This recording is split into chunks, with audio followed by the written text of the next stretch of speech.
Today we're out here in Miranda doing a new leading cable.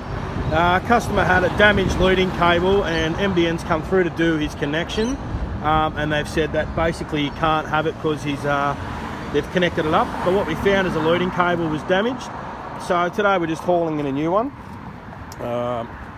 Basically he's got all the trees and the roots and that there, so we tested it first and made sure that that wasn't damaged.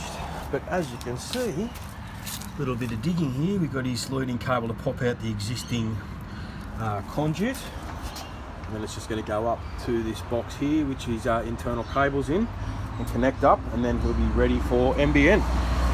Okay, bye bye. So this end we've successfully hauled the cable through now. So the customer's got his new 2-pair leading cable to the pit, ready for NBN to connect in.